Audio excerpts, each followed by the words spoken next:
Check, check, check. There we go. Now it's, at least the audio should be working. Should I ask Jordan to try it again? I don't know that. There we go. Yeah. Now it's, at least the audio should be working. Should I ask Jordan to try it again? I don't know.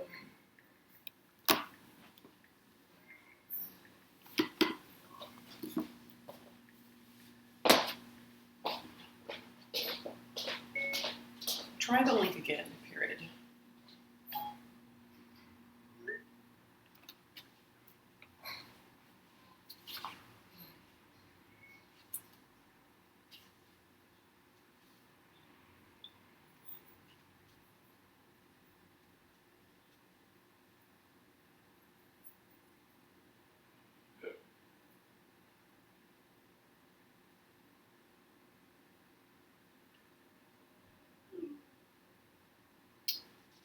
Still not working for Jordan.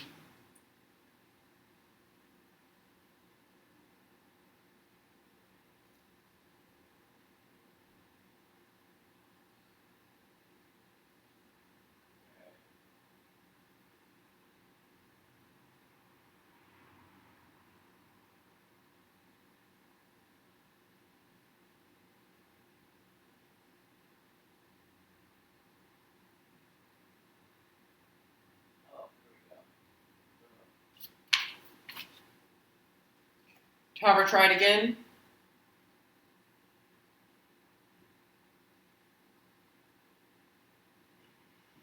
Have her try again.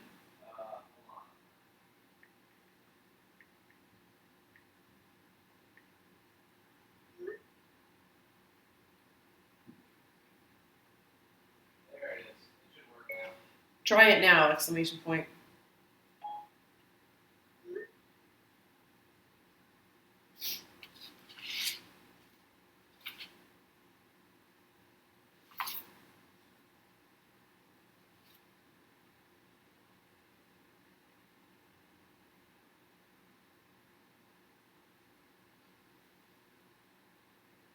Have a refresh it.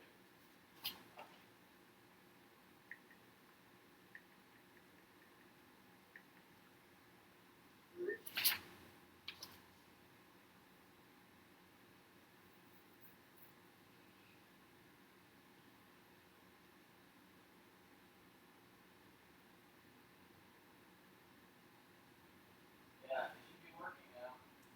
Okay, we'll see what she says.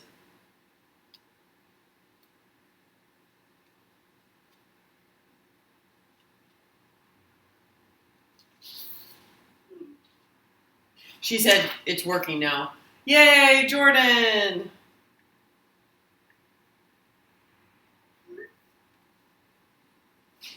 We should be getting started soon.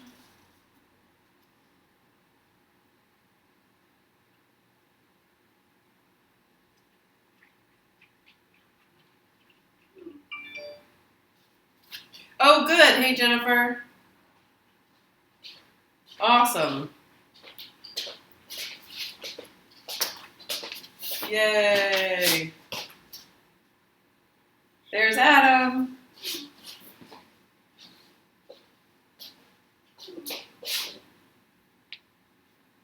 Yeah, hopefully we'll be getting started soon. Thank you all for your patience. I know it's a lot later, y'all's time.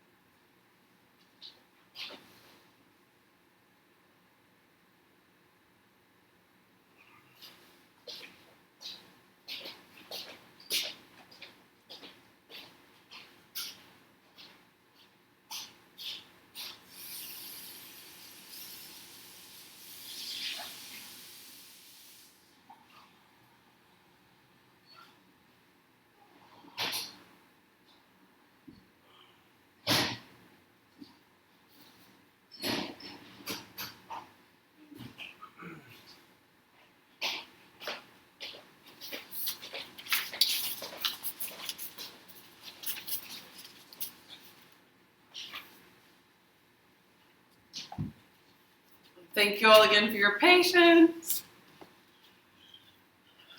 Hi. We'll hopefully be starting very soon.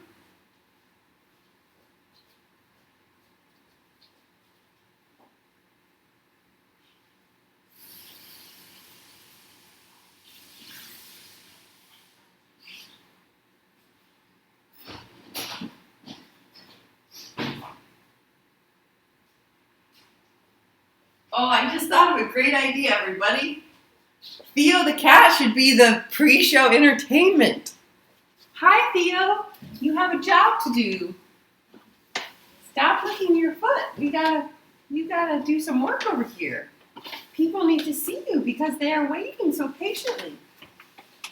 Come on, baby Theo. We love you. Sorry to interrupt you. Okay. Theo says hi to everyone. Say hi. Thank you so much for coming. Thank you for waiting. Watch out for the cord, babe. Yes. I see the cord. Theo is feeling antsy right now, but he says thank you so much.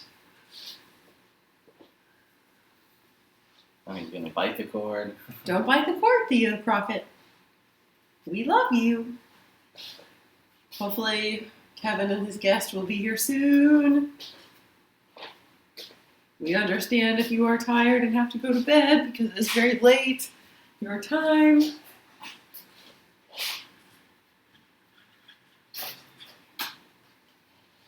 So we're just open. Oh, that's good. Do I have green in my teeth and my spinach? No. Good. Theo, the cat is sitting right below the computer. Hi, little baby.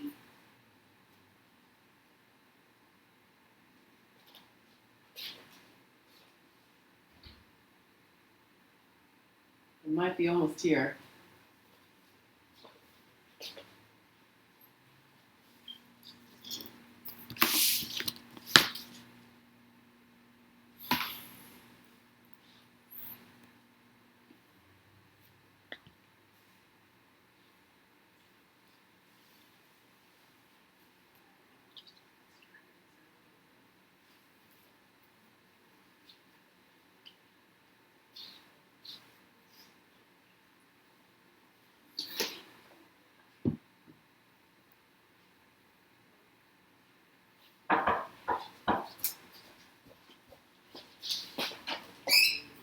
Hello. Come on in. Hey. Hey. Hello. You guys, Welcome. How you guys? Hi, Lydia. Hi, Lydia. I'm Nice to Kelly. meet you. Good to meet you. Thanks for being here. Hi. Good to see you. Adam, are you feel better? I am feeling like 80% You know, better. the knuckles 80%. wasn't like stay Okay, away because from. everyone's sick for like months and months and months, apparently. Yeah, these days, it's so. like 10 days. Oh god. Oh god. So feel free to grab cookies, A plate? a Can I plate, grab a plate cookies, of whatever you cookies? want. And That's then, why I was like, I'm gonna y'all can be sell food. lunch. I'm going to eat like a plate of cookies. Like, this will be bad. I know, who is that? That's Theo. Yeah, you need to come say hi. No, look at that thing. I know, hi. He knows it too, just how he walks out. So Here's your restoration. friendly. And then so we're already live big. streaming. We've got a couple viewers, so Oh, awesome. Seriously? yeah. Yeah. Yeah, sorry we're late. It's okay. That's the okay. mess down there. Like, all the... So it's Lydia, right? Yes. Okay. Good. And were you a Talbot person? I or- said, Yes. Oh, okay. Yeah. Awesome. Were we in the same cohort? No. Mm-mm. We're years But we apart. interacted like randomly at different things. So. I am still in the program. Okay. Okay. Good. like The few I'm of on the like the crowd. 8-year track. We got to hang out with Nicole at Octavio this weekend. Yeah, I'm gonna see her tomorrow. Nice. Yeah. Yeah. Yeah, So that'll be fun. See her. Online people will be getting started shortly.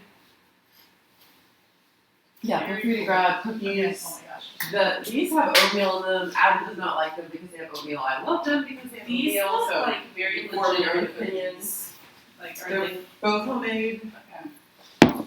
Sorry, online people, there are not cookies for you. I hope you had a sweet treat for yourself. Are Or you made for yourself? that you can have soon. So remember, babe, you stand in front of the TV. That's right. We lose the slide at a certain point. So yeah, hope y'all are going to be able to see the slides. Adam and I are going to try to keep our distance a little bit so that the slide will stay in focus, and then we will be less visible. Do you want the clicker or should I have the clicker? I think we're going to have to trade off with the clicker. I don't know. Okay. I think for my slides, I'll need a clicker. Great. So Progress. I'm just going to park my little stuff right here. all right, I guess I'm going to turn. Well, I'll leave my phone on just in case somebody watching needs something.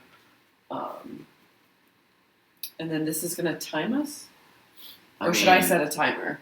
We'll have to go back and look at how long it took if you don't set a timer. But is that hard to do, or would it be better to set a timer? It'd be better to set a timer. Okay. If you're interested in knowing. Yes. I am interested Immediately. in knowing. Okay, so this is supposed to be 45 minutes long. It will not be. And we'll see So- what happens. Shape expectations. It will be longer. Stopwatch. But hopefully not too much longer. It'll be interesting. I think it will be longer. Okay. All right. We'll try and get you out of here in a solid 3 hours. No. Solid 3. All right. Should I start it? Yes. Are you ready? Yes. Okay. All right. Hello, everyone. Thank you for being here. Thank you for coming to this session. Do singles fit in your church? Practical steps to move from alienation to understanding and belonging. We just get started by introducing ourselves. My name is Adam Hare. This is my wife, Kelly. So glad that you all are here. Yes. So until very recently, we were both single ourselves. We got married July 17th here on Pepperdine's campus. We're not really on Pepperdine's campus. Right over there, 12 miles actually tonight, but on the day of, less than 12 miles, in the chapel. So we are no longer single, but we're single for a long time in our experience. A decade after college, in fact. Yes, Full yes. decade. And Plus. during that whole time, we were part of various churches, church insiders, highly involved in church.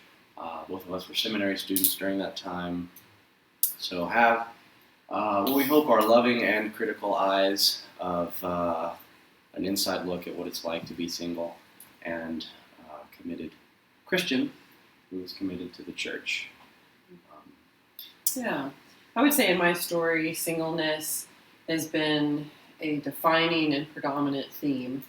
Very, very difficult for me, my journey of singleness in 10 years after college. The first 5 years were very much a desert of dating, like zero dating at all. Don't know how to communicate how extreme that was. And then the 5 years after that, actually dated a lot, and things really changed. And even so, singleness was still very difficult in the midst of traversing dating relationships. Now, the good news here is that I feel like God significantly worked in my life in those years, and I really developed intimacy and knowing of God through that suffering. And the church was very much a safe haven for me, particularly the church I attended for the last 7 years of that decade.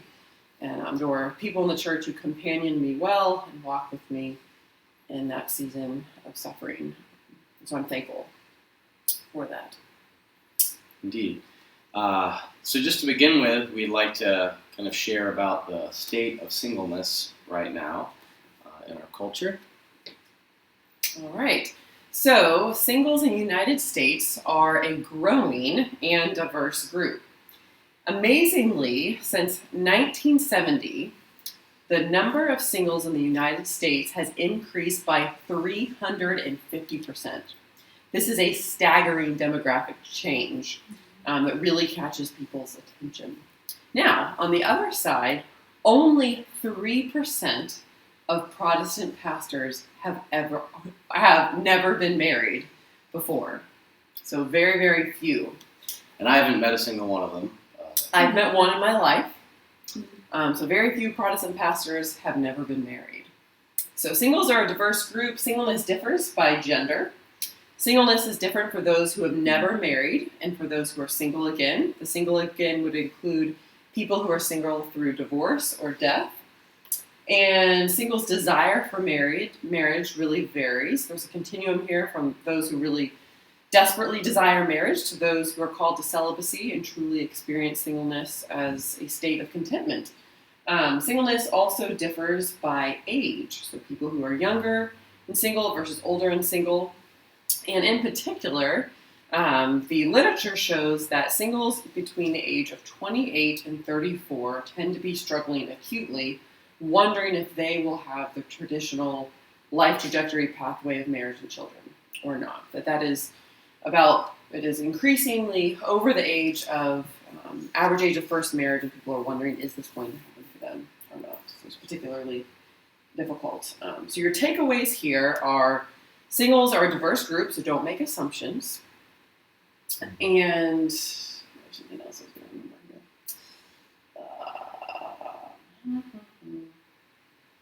Yes, and this should also validate your struggle of ministering to singles in the church because this is such a diverse group, truly. Let's take a look at this group more in particular. So here is a visualization of the population of singles in the United States, starting at age 0 all the way up to age 90. Let's go ahead and take off the 0 to 18-year-olds to have a more realistic picture of adult singles in the country. So every color you see except for green represents singles. The purples are the never married. The orange, dark orange, are those who have been separated. The regular orange are those who are divorced. And finally, the blue represents those who are widowed. It helps you get a picture of the growing population of singles in the country. Of all of the singles in the U.S., 60% have never been married, 25% are divorced, and 15% are widowed. For more perspective here, of 30-year-olds, over half have never been married, and nearly a third of 35-year-olds have never been married. Now, looking at 40-year-olds, combining those who have never been married and those who have been divorced, 35% are single, and looking at 45-year-olds, 30% of those are single, that's never married and single again. So those are some demographic statistics for you. If you are interested in knowing more about the demographics, the link to this chart can be found on your handout, and the chart is equipped to show you the statistics broken down by gender, employment status, region of the country. So you could go and find your region of the country and see how your church population compares to your region's demographics. So our next topic here, this is what's really significant. Why do singles feel alienated in the church to begin with? Again, we're speaking out of the diversity of singles, obviously not all singles. Right. So we're not claiming that all singles feel this way, but that it is the experience of a significant number, a significant set of singles. So many singles struggle with feeling uncomfortably visible. So the church is a place where people tend to come with their families. This is different than the workplace. You typically don't bring your family to work. You typically don't bring your family to school. You typically don't bring your family to the gym. You typically don't bring your family to attend a hobby or interest. So this sets singles up to feel uncomfortably visible because church tends to be a place where people go with their families. So when a single is walking into the sanctuary, they can feel very visible. Who am I going to sit with? Are people going to notice that I'm alone coming in? This is the same situation maybe at a church picnic or at a members meeting. There's a heightened awareness that they're entering church alone. Now, paradoxically, singles also struggle with feeling invisible or not seen. And this is particularly in reference to church leadership. Many singles do not feel like their pastors or others in church leadership know them or know them like a friend. They often don't feel seen for leadership positions as well. I know this was my case. I felt like it took a long time for me to be seen and noticed in my church for leadership as a single, and I wondered, would that be different if I was married? Would I be seen for leadership more quickly? So if you're here today and you're involved in church leadership or you're a pastor, I invite you to consider how many singles do you know as a friend, and how many singles are involved in your church leadership, whether that's up front leading worship in some way through music or prayer. Are singles involved in community group leadership? Are singles involved in Sunday school leadership or other committees and such? Another issue that I know I experienced as a single person was being seen as less than I would were I married, less than married couples. And this was very similar to what I experienced with my family, and I think many younger people, millennials, experience with their family.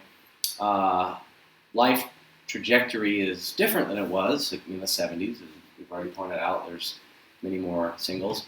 I know my own family really struggled to relate to me as a single person in my 30s. There was this sense of, what are you doing? And the subtext of, what's wrong with you? Like, when are you going to get about the business of adult life? And, the reality was I was trying to be about the business of adult life and was about the business of adult life, although it looked very different than it did for my parents and that generation. I wasn't married, I didn't have any children, I didn't own a house, my career path looked different, and all of these things, there was this sense of kind of something wrong with you. You're not normal. You're not living up to the normal path of life or what you should be doing. And while I would have loved those things, I wasn't necessarily choosing to go a different path because I really just desperately wanted to. It was difficult for my parents to understand me, to relate to me, to see me as doing worthwhile things, and to some extent as being a worthwhile person or citizen. And my experience was very similar in the church. How is it you're a worthwhile member of the church, except insofar as you fit within this particular model or vision? I guess if you serve married people, that makes you worthwhile, like you're getting the job done in some way. But in and of yourself, your own path, your own goals, your own needs, not really as valuable. This is very similar to that, feeling misunderstood. I think this particularly happened to me when I would express longing to be married. I would tell married people, "Oh, I would really like to be married," and I would get a response. They would say something like, "Well, that won't solve all your problems," or, "Your life will really change, and a lot of it will be worse." And I felt really misunderstood. I remember telling people, it was kind of like me saying, like, "Wow, I just really want to go to Ireland," and people saying, like, "Well, there's no such thing as leprechauns," and I'm like, "Yeah, I know there's no such thing as leprechauns. I still want to go to Ireland. I have all these reasons I'd like to go to Ireland that don't involve leprechauns. Would you like to hear them? I mean, are you interested in them?" So I think it's easy to be misunderstood in terms of, why is this person single? Do they have, some sort of problem? Are they too picky? What do they even want out of marriage? Et cetera, et cetera, et cetera. A lot of misunderstanding when it comes to single folks in church. Singles often also feel that their struggles are minimized. Many married people will say, "Oh, it must be easy being single. You have so much freedom, flexibility in life." And as we're going to talk about in a moment, that's not so much the case. As similar to this, singles feel invalidated in their suffering. Many people don't recognize how difficult singleness truly is. So altogether, singles feel disappointed by the church as a product of these different dynamics. And even in particular, singles can also feel disappointed that they've not found their partner at their church.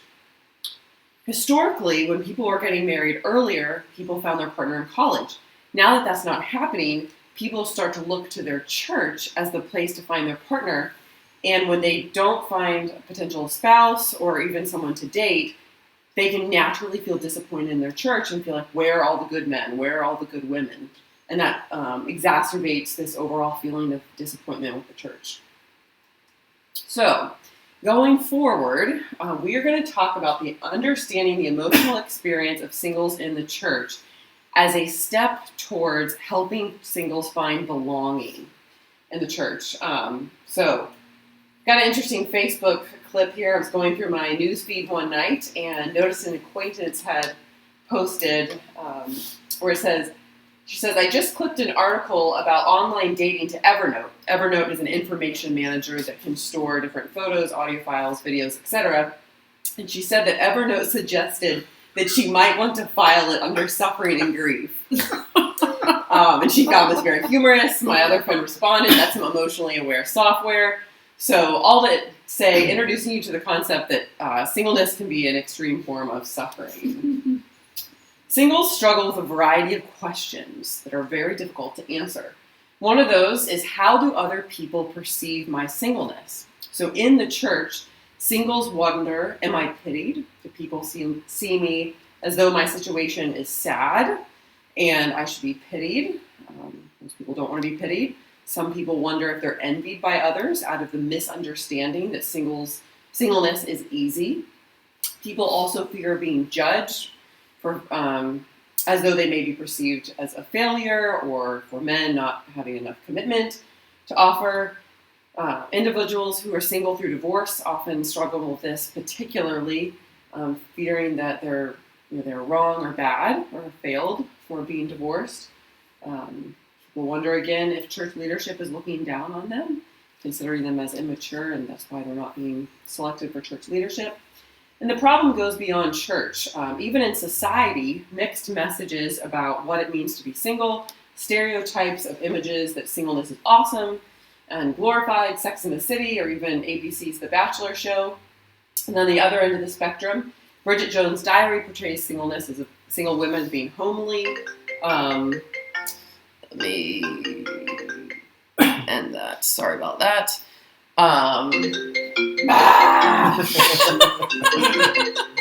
Gotta call you back, Tyler. So sorry. Bye. Love you. Sorry, guys. So these mixed messages are very problematic. It's hard to form a positive identity in the midst of unilateral messages of positivity or negativity. We've got the crazy Catwoman there, of course. She looks happy at least. Yeah, she's. That's right. Just Let's see. I think that's everything there.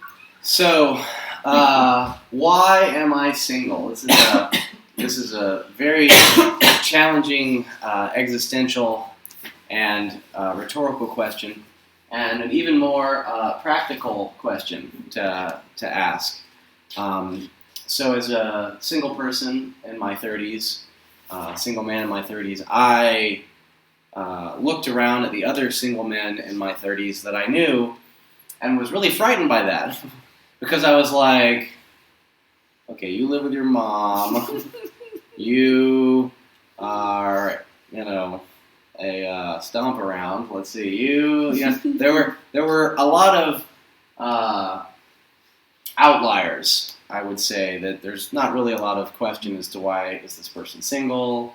There's something obviously wrong with them in terms of being a good choice. Although these are my friends, so they have obviously something good about them. But yeah, there was this fear of I understand, I think, some of why these other people are single, but I don't understand that in me. I can see things that maybe it would be helpful to share with these other people if they want to be getting married. But I don't know, I don't have any advice to give myself in this regard. So it's a difficult question, not understanding where you are.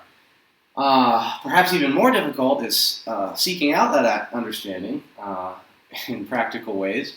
One of the hardest things I ever did is when I started an eHarmony profile. Spent a lot of time working on it, getting it just the way I thought it needed to be. And then I asked two very good female friends of mine to read the profile and give me feedback. And it was very challenging to hear a good friend of mine say, I read this and I know you and I understand what you were getting at, but if I didn't know you, I would think you were a terrifying lunatic. So, it's difficult to even get practical, helpful advice. It's difficult to want to hear that. These are very sensitive areas, and it feels sometimes like we might not have the power to change. So what good is it to know if there is some sort of reason? Yes. I struggle with this question intensely myself. How I experience this the most is I remember watching friends date multiple people. I still had not had a boyfriend at all. I would watch a friend get married, divorced, and married again before I had even gotten a boyfriend. And it's like, what is going on? What accounts for why I am not dating at all? And I cannot impact this status of singleness. So sometimes people in the church will say, when you're satisfied and content, God will bring the right person. This is incredibly unhelpful. And I will tell you that when I was introduced to Adam, I would actually say I was at the peak of pain and suffering and the absolute antithesis of contentment and singleness. Prior to having met me, since she's met me, those depths have become all the more unfathomable. No. So this is particularly problematic because it communicates that it's not okay to suffer as a single, or it's not okay to be content single, and that is not the case. Or that the suffering is fundamentally your fault. Right. Singles also struggle with how long will I be single? I feel like this is the most difficult question in singleness. I can tell you for myself, I can tell you for clients that I sat with as a therapist in St. Louis who are single, that people would say, if I just knew if I was ever going to find the person, I could do it. I could handle it. Even if I knew it was 10 years down the road, knowing that I would find that person would allow me not to be preoccupied with it now. And I could adjust, and I could know that it was coming in the future, and I would not have to be focused on the uncertainty and the not knowing that is so terribly painful. So wondering how long I will be single really is a struggle of hope. Will my desires in this area be met or not? And that is so difficult. You could meet the person tomorrow, today, for crying out loud, or never. And there will never be an answer to that. God will never tell you that you will never find the person. There is not the closure of death. I remember speaking to a group, and a lady came up to me and she said that I think it was a great uncle and her family got married at 82 for the first time. So it can happen much, much later in life. An alienating cliche here, it will happen when you least expect it. That was the case for me, despite being in incredible pain, but not necessarily the case for others. And I believe God will have someone for you soon. This was told to me by someone at church in 2006, and I got married in 2016. So maybe a decade in her mind was soon, but all to say that can be very painful. I also had someone else in my family tell me in 2009 that they just felt that someone would be there soon. And as far as I understand, God does not gossip. He does not tell us about other people's lives and what to expect. And even more so here, this is really serious, that when you give someone false hope, you are actually feeding poison to their soul. That this is not what God gives us. We do not have this promise from him. And so giving someone this false hope is not good for their heart. You're actually stealing suffering from them. Yes, suffering is painful. It's not what we want for someone, but when God has positioned them there, it's important to allow people to suffer and not to be fed false hope. And I know my counselor did this for me incredibly well. He gave me so much space to wrestle and struggle with the uncertainties and the unknown. It did not try to feed me any type of false hope. And I am so thankful for that. I mean, it was painful, but it allowed me to find my capital H hope in God in ways that I would not have if I was being fed false little h hope. So God does not gossip, and don't steal suffering from someone, as painful as it is. Yeah, and I would add, with the first one, it will happen when you least expect it.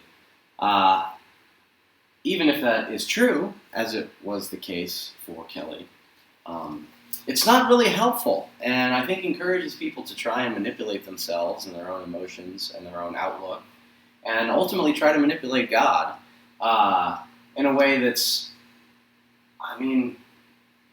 maybe to put it charitably, neurotic, and less charitably, very juvenile. It's kind of like, okay, if I can't see the monster under my bed, then it can't get me. It's like, okay, that's cute for half a second. That was Jordan. I wonder if she's having trouble on the feed. Live stream went off, Jordan said. Live stream is off. Let me see. All right, let's pause for a second. And that says now, so we haven't missed it. Does it need to know? I'm going to say...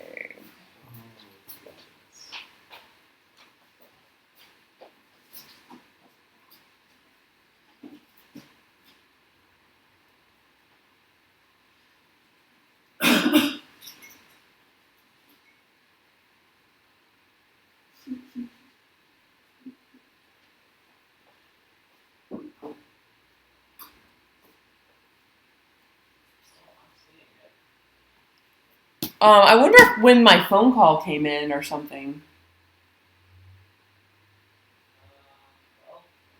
I don't know if you can just like reset it in some way.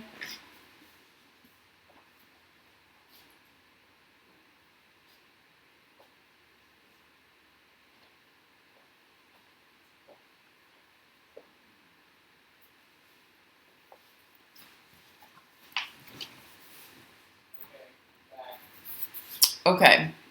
All right. We think it's back. I guess Jennifer, Jordan, if you're there and you can't hear us, if one of you will both do whatever, you'll text us and confirm. That would be great. Right. So I think it encourages people to try and manipulate themselves and manipulate God for some kind of outcome, which is pretty unhealthy in 100% of cases. Number two, I believe God will have someone for you. We talked about, giving a person false hope. I think there's a reason why our faith tradition in both the Old and New Testament has a proud tradition of stoning false prophets to death. I think that maybe you could say, and I think fairly, that the purpose and mission of the church is to be the true hope of the world. That's what the church is. That's what the church is for, is to give people real hope. So if you're giving people false hope, you're poisoning the well. You're not only robbing them of whatever God might be doing for them in this situation, but you're chipping away at the foundations of their ability to receive true hope at all from the church. Mixing salt water with pure, as it were. So, and we don't really give anyone true hope by lying to them or offering them well wishes that we would like to be true for their behalf. One might appreciate that on some level or understand why we want to do it. But ultimately, it's not helpful, and I would even say not acceptable.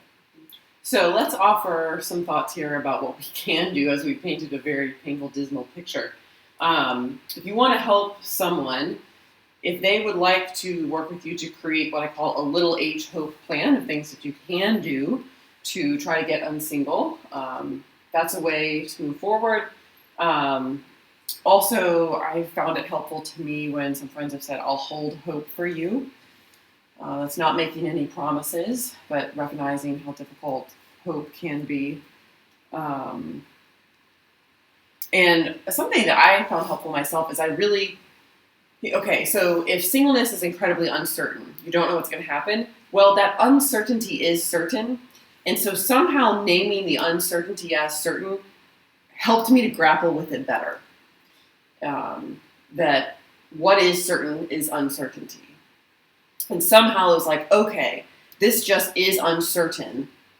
For sure, it's uncertain, and I can process that. Interesting way of looking at it. Were you going to add something? Okay. Singles also struggle with the question of what can I do to get unsingle. So this is a question of power or powerlessness, and it's not that you have full power, that you can, there's some magical formula to get unsingle, of course not.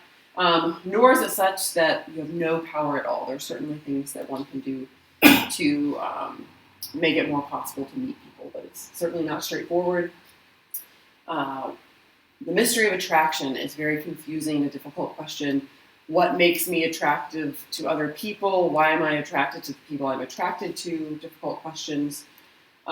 Single, again, folks, specifically those with children, struggle with the question of how much time is okay to give to dating while I have children at home. That's difficult.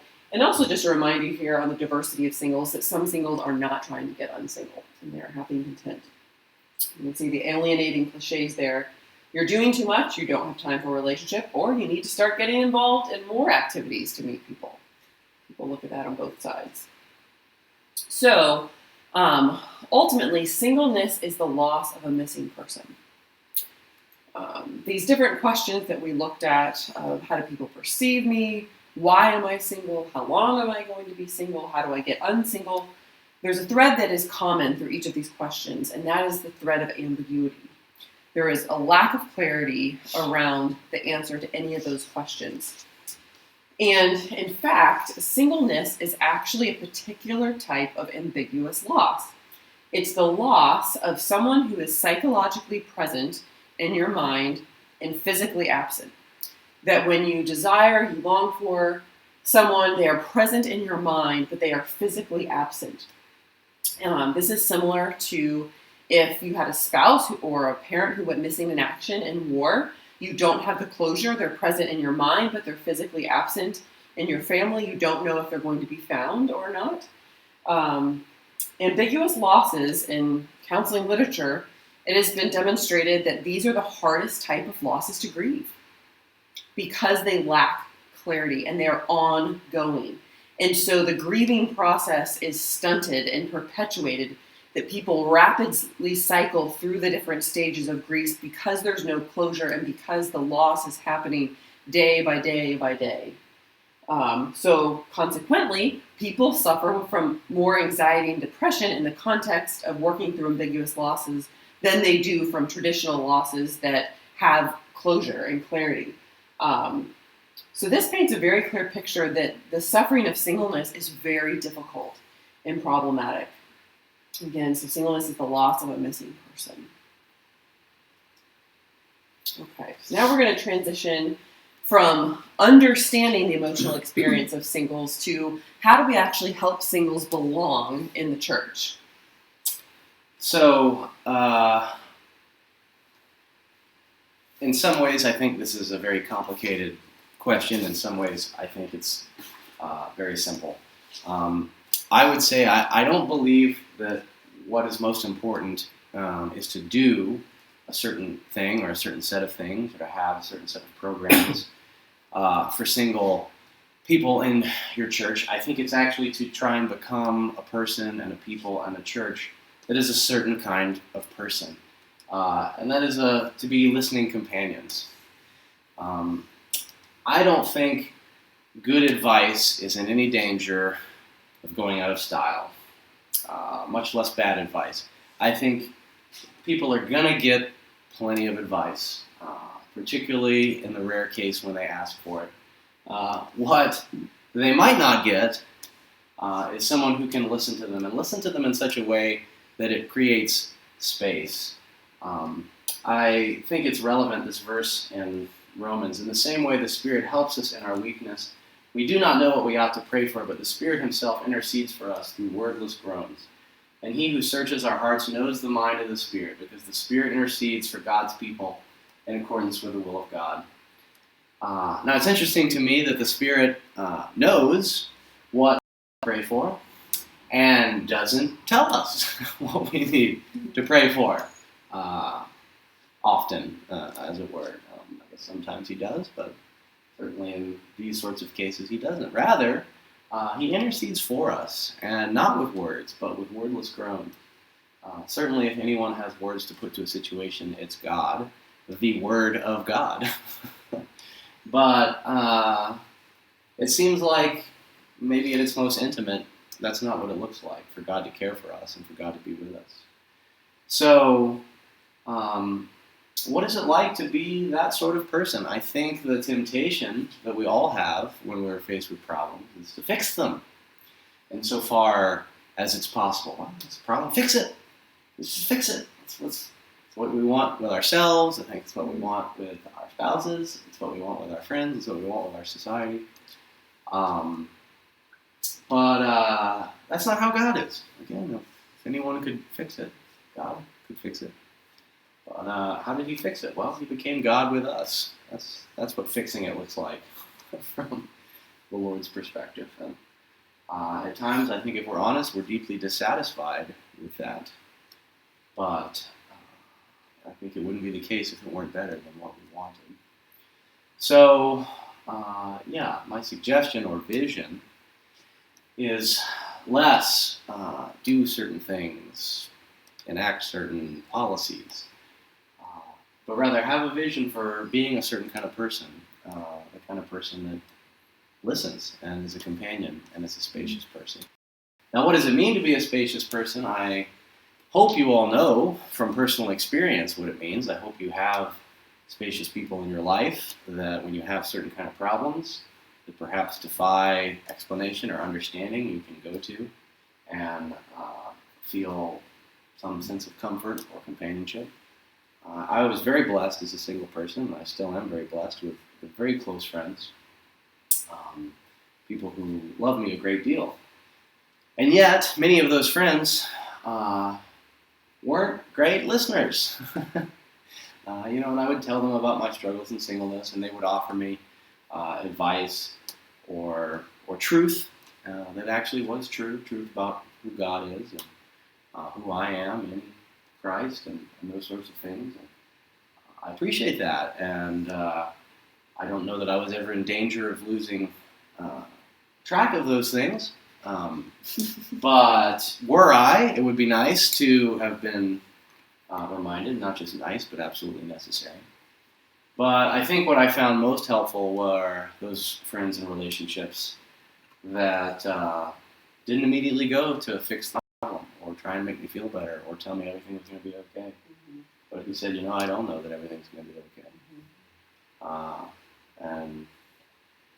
The fact that God loves you can look pretty confusing and dissatisfying here on this earth at times.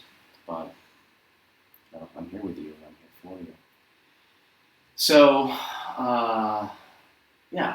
what then do we have to offer, other than that vision of trying to become that sort of person? I think it's important to offer both wisdom and discernment.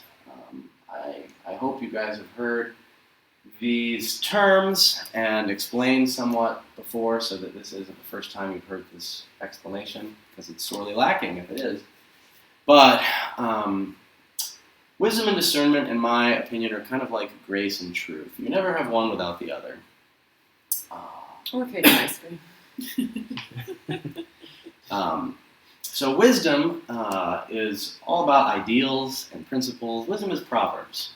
Right? Wisdom is proverbs. Things that are true most of the time and in most situations. It's normative. This is how God normally works.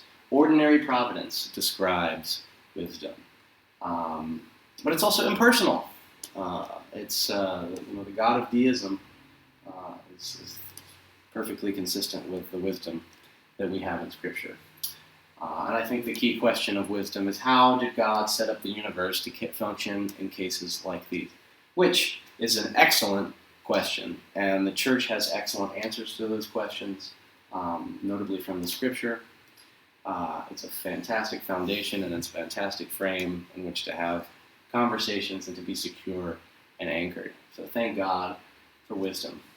But wisdom is not the end-all, be-all of the Christian life, the totality of what the church has to offer. There's also discernment. Discernment is perhaps applied wisdom in some sense. It's about lived experience. So it's not abstracted. These are just principles for living in general. This is my life. This is my situation. This is your life. This is your situation. It's about exceptions to the rule. Job is a book about discernment. Proverbs is a book about wisdom. And it's personal. It's intimately personal. It's only personal. There's no such thing as impersonal discernment. And I would call the key question, God, what are you doing in this person right now? Spirit, guide me. So these two things go hand in hand. And even as we continue to offer some practical suggestions, we hope that we are doing it and that you will receive those things within this framework, that there are things we can offer in wisdom, but ultimately it's discernment in partnership with the Spirit that is what people need and is what's good for us and it's good for the church.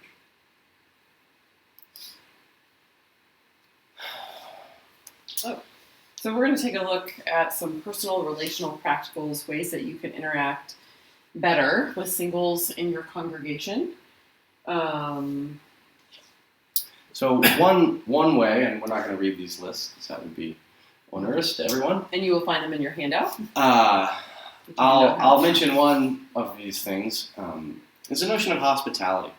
That as we're in different seasons of life, we have different things to offer. And so as a single person, what my married friends in particular had to offer me was hospitality. It's a lot easier to have a guest room as a married person. Not saying that single people don't have guest rooms, single people can't offer hospitality, but in my case, married people were able to show me hospitality, involve me in the lives of their family, involve me in the lives of their children, in ways that were very helpful and very meaningful to me, and helped shape my expectations for marriage. I can remember many times, on my way home from a married couple's house with small children, wow, Lord, I really do want this, and I really am glad I'm leaving right now. I get to go home, and I don't have to put up with anyone else's whatever, or do anything else that anyone else wants. I want to be married, and right now I'm happy that I'm single. And they gave me those opportunities by being vulnerable and showing me hospitality. And I gave them consistency. For many weeks, for several years, I would drive every week over an hour each way to have dinner with married couples. And because married people are busy, well, everybody can be busy, but I recognize that, hey, if they're not open or reaching out to me or as reciprocal as I would want, one of the things I had to offer them was patience. Be like, oh, okay, I get it. I'm not the most important thing in your life or in the world, but hey, I'm here when you're ready and you have space. So, there's hospitality that we can offer one another, marrieds and singles. Now I want to highlight offering setups. Not every single person wants to be set up, but this is something you can ask your single friends, hey, would you like for me to think for you to set you up with someone? I know for myself, I really, really, really appreciated this. And when someone said, oh, I've got someone to set you up with, I was very, very hopeful. Now, there were times where people said, hey, I got someone to set you up with, and they never followed through and they never came back around. Even if the setup was not going to work out, I would have really appreciated them coming back and telling me it's not going to work out and closing the loop. So follow through either way, whether you can do it or not. And for example, Adam and my marriage is a product of a setup. My parents' marriage is a product of a setup. It's my personal life goal to be responsible for 5 people's marriages. I'm at 1 right now, so we'll see how that goes.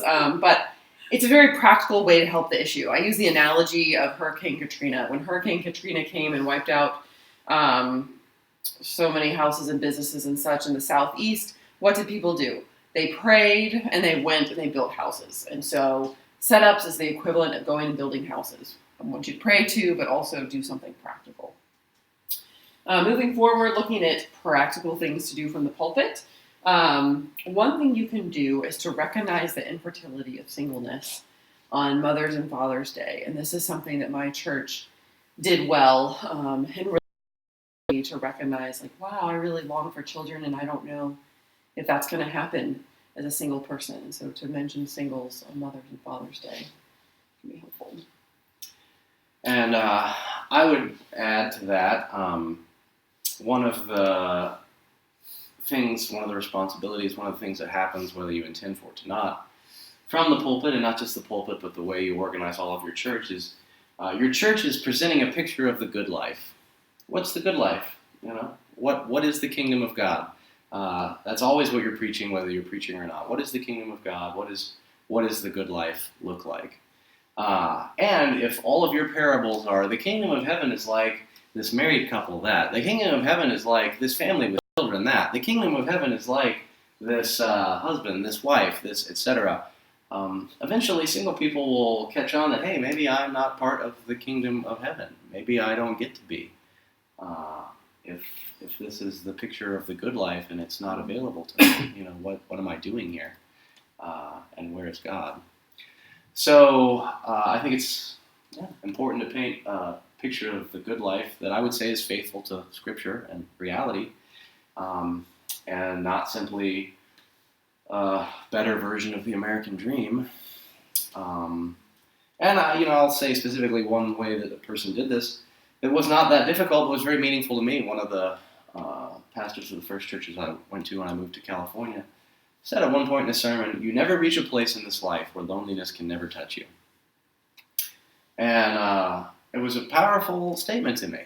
And some might say, well, that's a downer. Well, it's true. And I think the truth can have a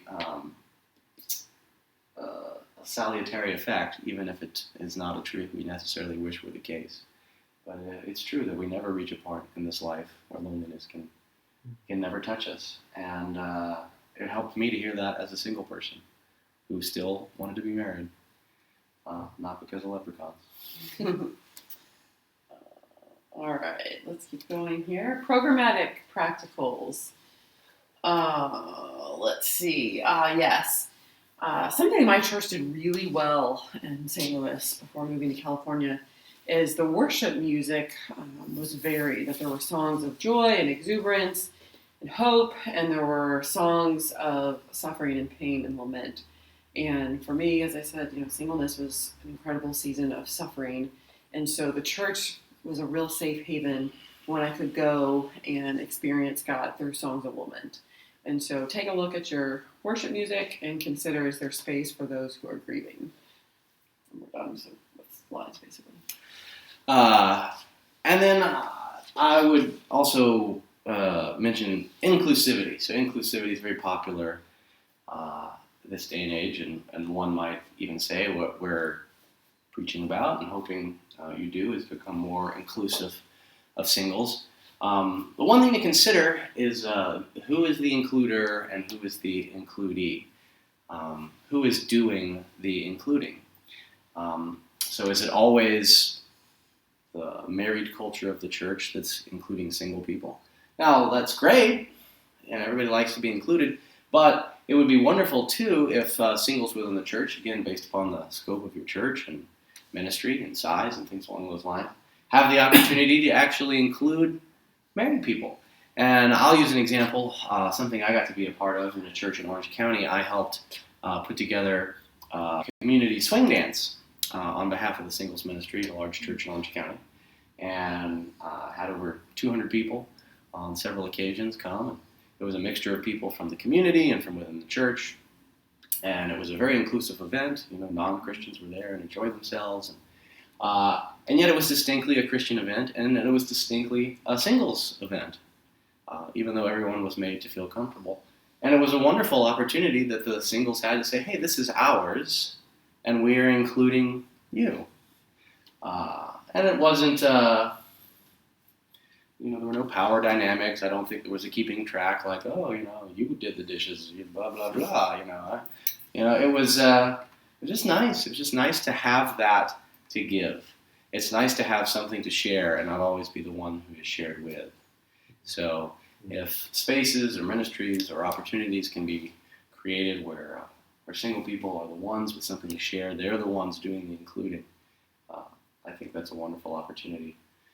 For a healthy inclusivity.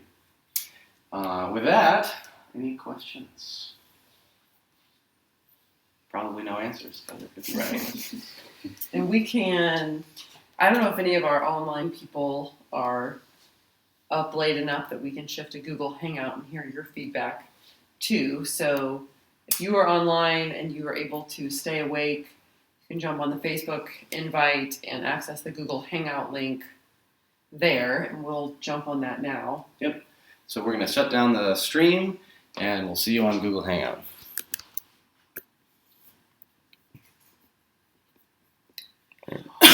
Kevin's got questions. We will try to do that.